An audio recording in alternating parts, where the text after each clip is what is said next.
Dead Rising is the perfect video game. How will getting the 8 survivors to go up the thing go? Rich, leading things off. Wow, here we go. Excellent. Uh-oh, the traffic jam. Okay. Not what we need right now, when literally time is of the essence, folks. Okay, I know that isn't true. The survivor AI stinks. The save system is tedious. Old game files would randomly erase and you'd have to start the same 72-hour loop over again. But here's the deal. I've loved it every time. Say, buddy, you mentioned something about research for a story. That's right. Got a tip that something big's happening. Dead Rising is everything you could ask for in a game. Not only is the gameplay great, like fulfilling my fantasy to run around the mall with a baseball bat or pushing a lawnmower around on linoleum, but it's also a great zombie story that stands up there with classics like Dawn of the Dead. Are you up to it? I'm a lot better with a camera. But yeah, I'll give it a shot. I couldn't tell you how many times me and my friends have talked about our zombie apocalypse plan, whether the outbreak started at an amusement park, at school, the mall. We always had a plan. Now, I've played zombie games before, but Dead Rising came out when I really started to get into games, and hearing my buddy Zach talk about Dead Rising changed everything for me. He talked about using a gumball machine to clear hordes of zombies from a movie theater, or cruising the mall on a skateboard, and that all of the weapons you can think of to defend yourself in a mall, a soccer ball would be the most overpowered weapon imaginable. Now that was a game I had to play.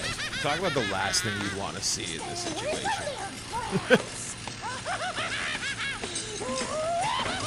It's time to chop till you drop.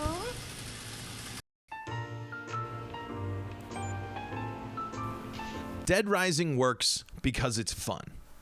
Once you know what you're doing. Before legions of people were lining up to get owned by From Software Games or Housemarque, Xbox 360 owners were given a game that you had to figure out piece by painful piece. When you start the game, Frank West, our hero and intrepid photojournalist, is incredibly underleveled. He's slow, can't carry many items, and hasn't tapped into his inner wrestler yet. This forces the player to get creative. The opening scene of the game has zombies flowing into the mall, overrunning a small group of survivors. I mean, she just shrugs off everybody. Completely opens up a barricade. I mean, this is like an outlandish display from these guys. How this one old lady can overpower them all. And then, you know, here's just the prime example of how, you know, the survivors in this game are kind of dumb. The player quickly finds themselves surrounded by zombies. A lot of zombies. Keep in mind the number of zombies on screen was insane, especially for a game from 2006. I had seen the Resident Evils of the world, but this is what we saw in the movies. The hordes of zombies, an endless number of walkers looking to gobble up that precious Frank brain. Right away, the player has to scan them all looking for weapons to fight the horde and get to safety. You could grab the baseball bat, but what about the bench? Or maybe throwing the trash can to clear a better path. Dead Rising says, here's the situation. Here's how much time you have. Figure it out. Each time you start Dead Rising over, it gets better. You know how to move Frank through the horde. You learn the right weapons and where they are. You discover power-ups like the skateboard. And when you have so much to do and such little time, you're going to need to make every second count.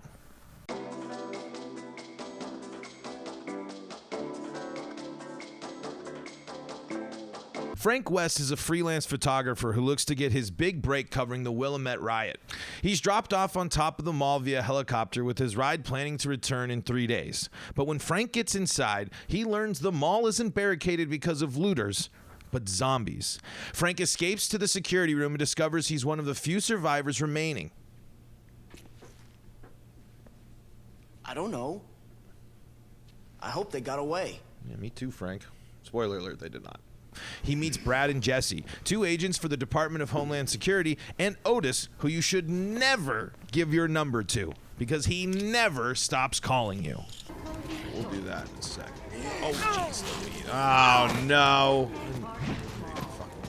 Otis calls back.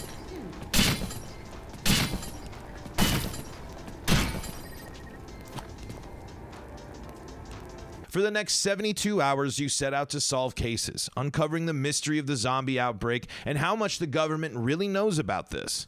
But along the way, there's tons of side quests to distract you. You're given a mission to pursue this mysterious doctor who lurks throughout the mall, but you want to investigate the out-of-control roller coaster. Or do you stop at the food court and save a guy in trouble, finding out who he is and why he's here? There's so many things to do, but at its core, Dead Rising is a game about making hard decisions and managing your time wisely. Or you could just focus on killing 53,594 zombies and unlocking Mega Man's Buster. You only have a limited amount of time to complete each mission. You might make it through 3 cases and start to get an idea of the story, and wham! You didn't make it back from the pharmacy in time. Brad is dead. His storyline ends right there. What do? Do you start a new game, or do you finish the playthrough, rescuing the remaining survivors while leveling up and learning them all more to prepare you for your next playthrough? The timer in Dead Rising isn't a bad thing. In fact, it's part of what makes the game perfect. It gives the player full control of the game and story, with the timer actually adding to the replayability. I feel like I have all the time in the world, only to realize, shit, I'm not going to make it. And that means survivors die, and the case might go cold. Well, shit. You probably won't see everything on your first playthrough of the game.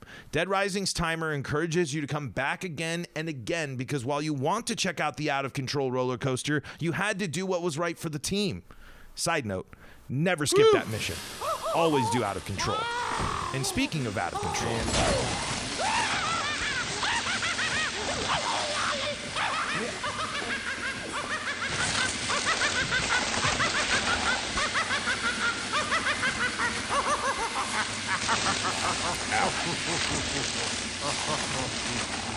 Dead Rising's plot is engaging and makes for a good zombie movie on its own, but where it really shines is with the bosses of the game, the Psychopaths. Each of these Psychopaths is someone who is snapped for one reason or another. Everyone used to laugh at me. I was a walking punchline. But not anymore.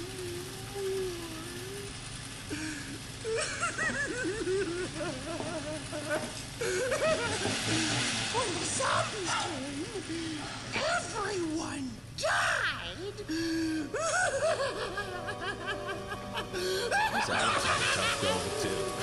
Adam the Clown is used to entertaining children, not seeing them attacked by zombies. Or Cliff Hudson, the Vietnam vet who couldn't protect his granddaughter from the zombies. Which is a possibility.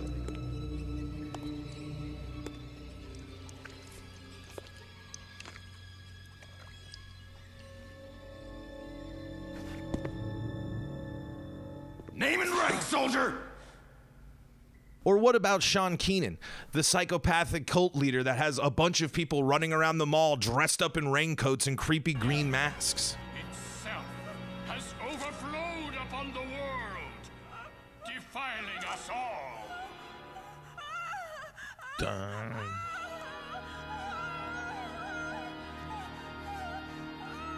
The only path to the salvation of the soul is the purging of the tainted blood. Not only does each psychopath have a distinct personality and backstory, every boss fight has a unique setting, strategies to try, and the timer is always ticking.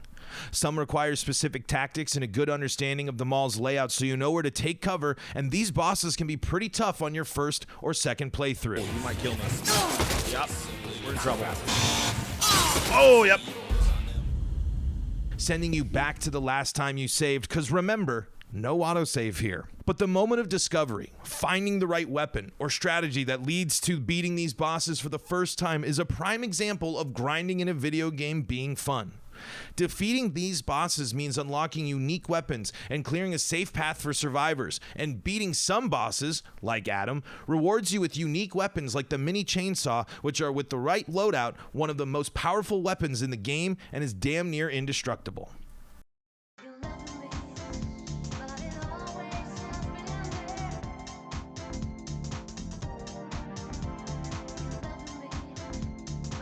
I've beaten Dead Rising nearly 20 times, and each time something different happens. The beauty of this game is that it challenges you to improve on your last playthrough. Your first and second playthrough are about learning the timer, the layout, the weapons, maximizing your time in the mall to get the scoops. Then on playthrough 3, Frank becomes Frank the Tank, and you fly through the mall, destroying everything in your path. Skating on the water. It doesn't matter how the incline is. My name is Frank West, and I skate anywhere that I want. At the end of the day, well, 3 days, Dead Rising is unapologetically a game about killing a ton of zombies with zany household items in a shopping mall. It asks the question, what if Dawn of the Dead was a video game? It won't blow you away with its plot or graphics. Remember, you couldn't read the text in-game when it first came out. And sure, the survivor AI is pretty awful. But Dead Rising is always fun.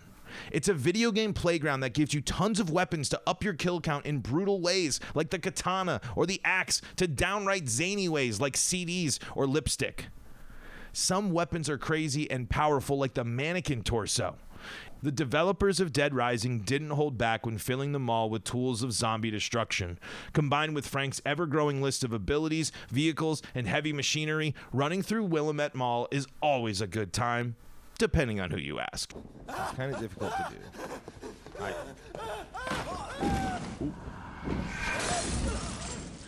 Right in the jump. Terrible spot.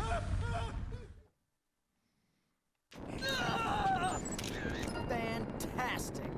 Dead Rising is an imperfectly perfect game. It's a bit unforgiving when you first start out, but it exceeded every expectation I have, and that's why it's my perfect game. I've beaten Dead Rising nearly 20 times, and each time something different happens. It was successful enough to see multiple sequels that tried to recapture the magic of the original, but always fell short for one reason or another. Well, Dead Rising 2 was pretty close. But sometimes you can never recreate what makes something so special. I love zombie games, and the zombie genre as a whole. And for me, when it comes to the king of the zombie genre, it's Frank West's world, and we're all just living in it.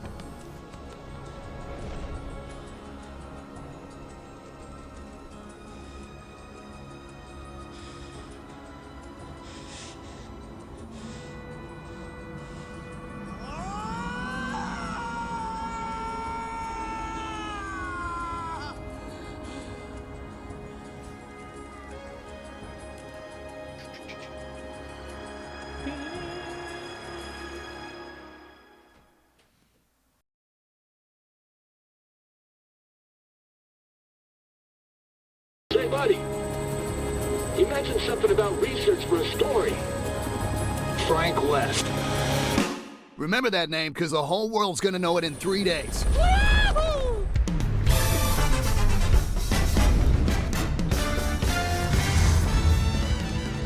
Since I wrote this video, and shout out to the incredible Colby2D for the editing help on the script, a remake of Dead Rising has been announced.